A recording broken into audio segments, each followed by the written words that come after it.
இன்றே டவுன்லோட் செய்து உங்கள் ஃபேவரட் ஷோக்களை என்ஜாய் பண்ணுங்க. என்ன மிஸ்டர் கருணாகரன், சப் இன்ஸ்பெக்டரா இருந்துகிட்டு இவ்ளோ கம்மி அமௌண்ட் வாங்கிருக்கீங்க? என்கிட்ட சொல்லிருந்தீங்கன்னா நல்ல வெயிட்டா நல்ல அமௌண்ட்டையே வாங்கி கொடுத்திருப்பேனே. என்ன சொல்றீங்க மேடம்? எனக்கு எதுவும் புரியல.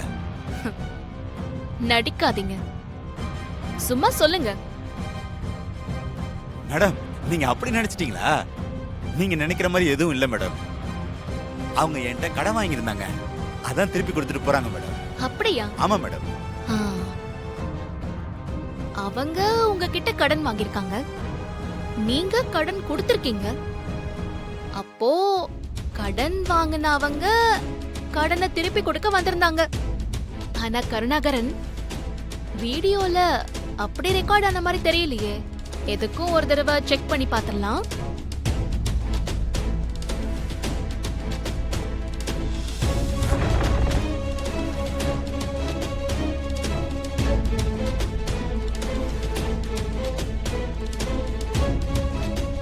இத விஜிலன்ஸ்க்கு அனுப்புனா என்ன ஆகும் தெரியுமா?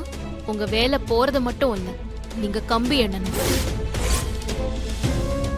ப்ளீஸ் மேடம், தெரியாம பண்ணிட்டேன் மேடம். நான் பெரிய குடும்பஸ்தான் மேடம். அதனாலதான் மேடம் கொஞ்சம் கை நீட்டிட்டேன். இனிமே எந்த காலத்திலயும் இப்படி பண்ண மாட்டேன் மேடம். என்ன மன்னிச்சு விட்டுருங்க மேடம், ப்ளீஸ் மேடம். இப்பவே நான் சொன்ன மாதிரி செஞ்சிருவேன். என்னால அது முடியும். அதுக்கப்புறம் உங்க குடும்பம் நடு தெருவுல நிக்கும். ப்ளீஸ் மேடம், இந்த ஒரு தடவை மன்னிச்சிருங்க மேடம், ப்ளீஸ் மேடம். இந்த ஒரு முறை மட்டும் நான் உங்களை மன்னிச்சு விடுறேன். இன்னொரு தடவை இந்த மாதிரி நடந்துக்கிட்டீங்க, மன்னிக்கவே மாட்டேன். Thanks madam.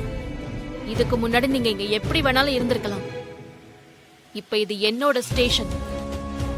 இங்க டிசிப்ளின் ரொம்ப முக்கியம். அதுல நான் எப்பவுமே காம்ப்ரமைஸ் ஆகவே மாட்டேன். இதுவே கடைசியா இருக்கட்டும். பார்த்து நடந்துக்கோங்க. Okay madam. உள்ள இருக்காங்களே உங்க இன்ஸ்பெக்டர் மேடம், அவங்க வேற யாரும் கிடையாது, எங்க மருமக தான். என்னையா சொல்ற? ஆமாங்க ஐயா, இந்த துர்காவை தான் என் மகனுக்கு கட்டி வச்சோம். கொஞ்ச நாள்ல இந்த துர்கா வீட்டை விட்டு ஓடி வந்துட்டா. இவளை நினைச்சு என் மகன் பைத்தியம் ஆயிட்டான். வீட்ல இருந்தவன் எங்கேயோ காணாம போயிட்டான். அவனை கண்டுபிடிச்சு தர சொல்லிதான் அன்னைக்கு நாங்க கம்ப்ளைண்ட் கொடுக்க வந்தோம்.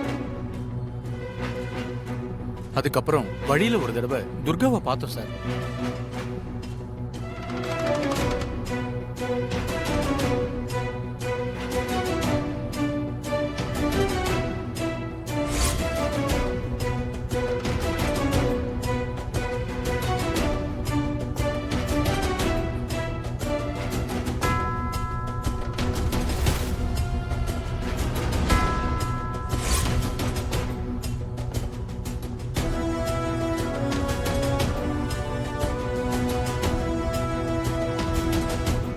இப்ப சொல்லுங்க சார், கோவம் வருமா வராதா?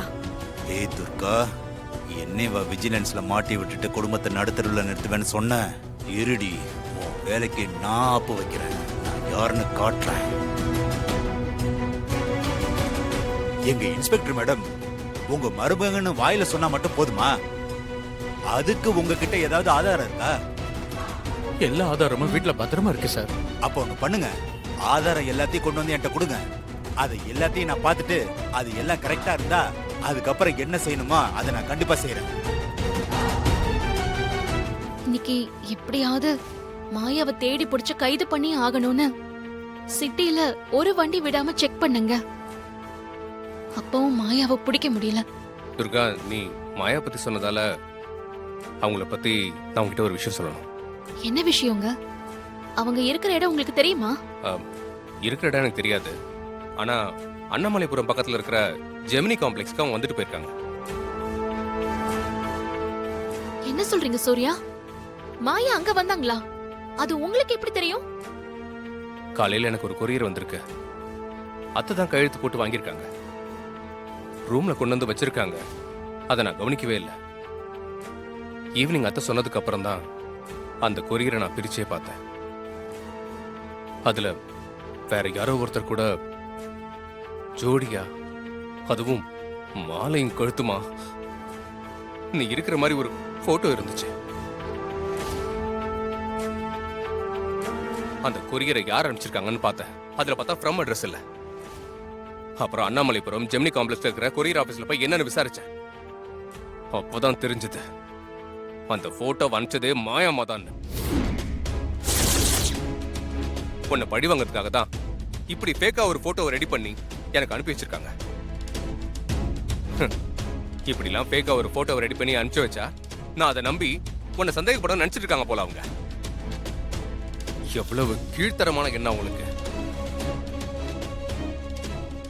அவங்க மேல எனக்கு வந்த கோவத்துல அந்த போட்டோவை கொண்டு போய் கொரியர் ஆபீஸ்ல கிழிச்சு போட்டு வந்தேன்.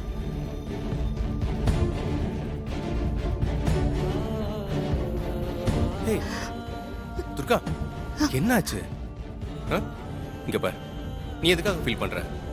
மாயா இல்ல, ஒட்டுமொத்த உலகமே ஒண்ணு சேர்ந்து வந்து சொன்னாலுமே ஏன் துர்காவை நான் சந்தேகப்படுவேனா? அப்படி நான் சந்தேகப்பட்டேன்னா அது என்னையே நான் சந்தேகப்படுற மாதிரி ஆகாதா? அந்த மாயா மட்டும் என் கையில கிடைச்சா நானே அவளை சுட்டு தள்ளிடுவேன். நீ கூட சான்ஸ் கிடைச்சா என்கவுண்டர் பண்ணிடு. அந்த மாயா மாதிரி ஆட்கள் எல்லாம் விட்டு வைக்க கூடாது. ஹாய், என்ன போலாமா? நானே உங்களுக்கு ஃபோன் பண்ணலான்னு இருந்தேன், நீங்க அதுக்குள்ள வந்துட்டீங்க. இல்ல துர்கா, நான் கொஞ்சம் டிராபிக்ல மாட்டிக்கிட்டேன். சரி வா, நம்ம போலாமா? இருங்க ஒரு நிமிஷம். என்னோட கேள்விக்கு நீங்க இன்னும் பதில் சொல்லவே இல்லையே. என்ன கேள்வி? ஏங்க அதுக்குள்ள மறந்து போச்சா இல்ல மறந்த மாதிரி நடிக்கிறீங்களா?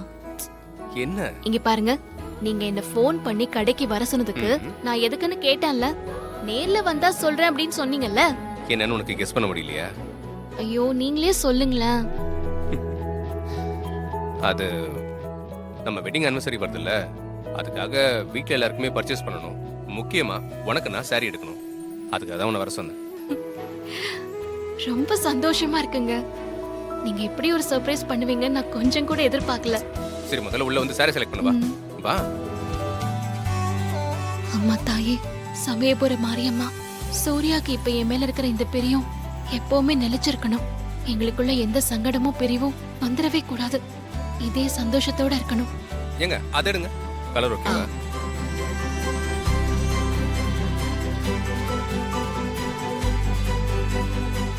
ஏய், இது ரொம்ப நல்லா இருக்குல்ல? ஆ? ஆமா. கொடுங்க.